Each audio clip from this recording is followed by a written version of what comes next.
Pourquoi l'or? Avant de commencer cette présentation éducative, je m'oblige à vous donner cet avertissement. Les outils audio et ou visuels ainsi que les informations qui vous seront transmises dans cette présentation ne serviront qu'à vous donner de l'information sommaire aux fins éducatives. Ils n'expriment pas nécessairement l'opinion ni de Goldstream affilié ni de Karatbars International. De plus, il faut comprendre que les graphiques économiques ne vous donnent qu'un exemple du prix d'or dans le passé et ne peuvent en aucune mesure vous donner une réalité absolue quant à son prix à l'avenir. Regarder en avant devient spéculatif grâce aux événements géopolitiques et des cycles économiques, y compris des marchés haussiers et des marchés baissiers. À chacun de faire son devoir afin de prendre une décision bien informée avant d'investir ou de transférer son argent ou de s'engager sur le plan financier en quoi que ce soit. Pourquoi l'or? D'où vient le pouvoir de fascination de l'or? Dès le début de l'histoire humaine, l'homme se laisse fasciner par ce métal jaune. Même le premier livre de la Sainte Bible parle de l'or et de sa valeur intrinsèque. Les richesses du patriarche Abraham a été mesurées en termes de troupeaux, d'argent et d'or.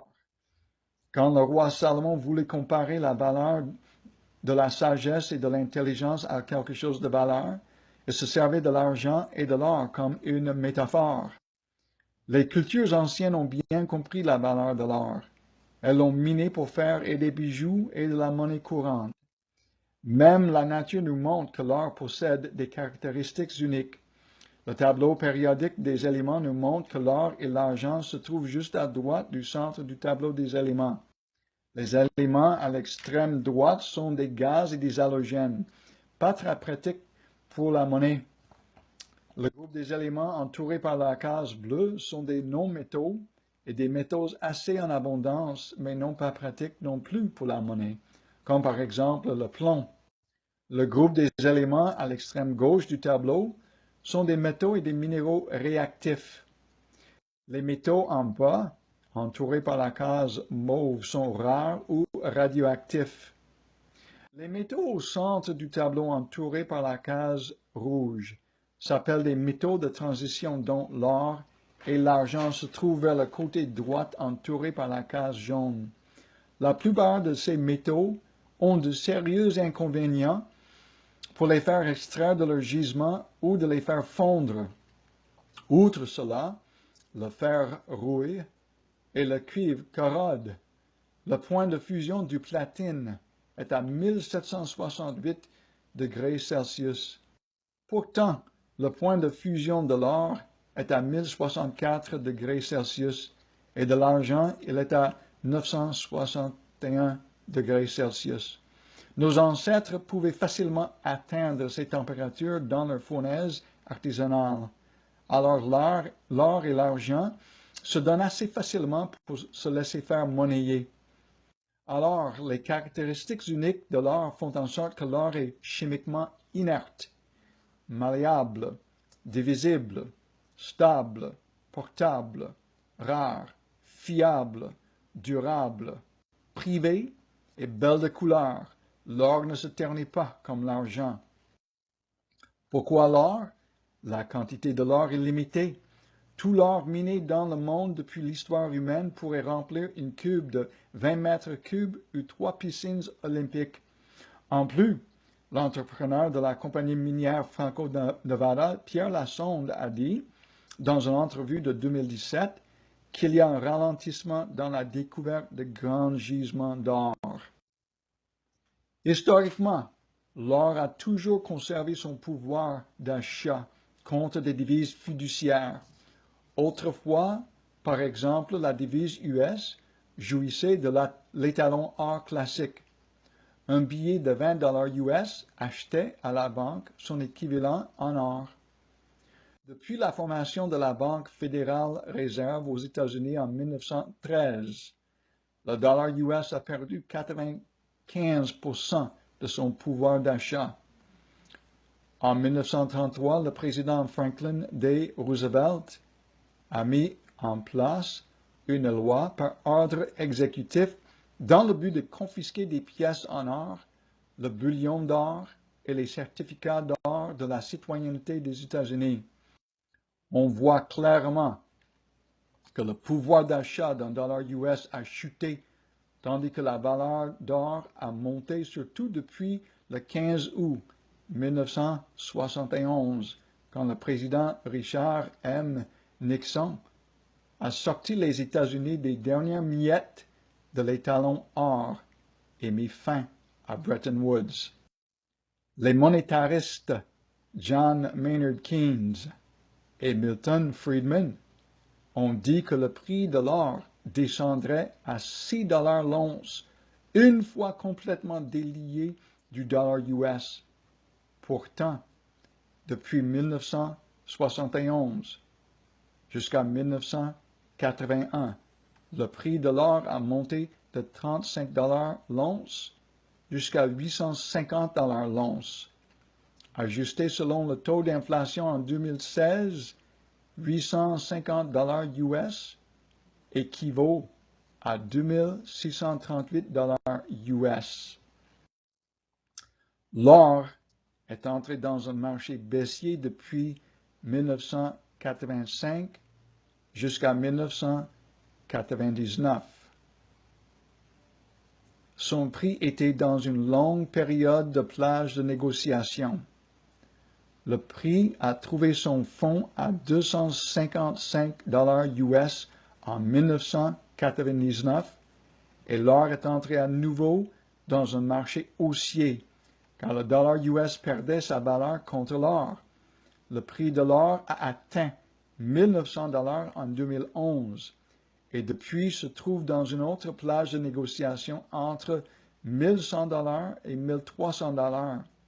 Une fois que l'or pénètre son plafond ou sa résistance à 1300 $, il pourrait monter à 5000 $ l'once selon beaucoup d'économistes. Le danger est d'entrer dans l'hyperinflation quand la masse monétaire si gonflée par l'assouplissement quantitatif de la part des banques centrales commence à se transiger assez rapidement que la vélocité inonde le marché et dévalorise la devise fiduciaire au point que le taux d'inflation s'augmente par 100% à 1100 par semaine. On l'a déjà vu au XXe siècle dans la République Weimar, plus récemment au Venezuela et en Zimbabwe. Ayn Rand, dans son livre classique Atlas Shrugged, a écrit cela. Chaque fois que des destructeurs paraissent parmi les hommes, ils commencent par la destruction de la monnaie, car la monnaie est la sécurité de l'homme et elle est à la base de son existence morale. Les destructeurs saisissent l'or de ses propriétaires, ne leur laissant qu'un tas de monnaie de papier contrefaite. Ceci nuit à toute norme objective et asservit les hommes au pouvoir arbitraire de celui qui établit des valeurs arbitraires. Pourquoi l'or? L'or n'est la responsabilité de personne. Aucun endettement. L'or ne fait jamais faillite. L'or est un refuge lors des tempêtes financières et de l'instabilité politique. Les graphiques qui suivent proviennent du site web de la Fondation d'études des cycles, Foundation for the Study of Cycles en anglais. Ces graphiques nous montrent les cycles de guerre. Le premier s'agit des cycles toutes les 53,5 ans. Le deuxième s'agit des cycles toutes les 1771 années. Le troisième graphique s'agit d'une synthèse des deux. La flèche en anglais représente 2013, la flèche bleue pâle en français nous montre où nous sommes présentement.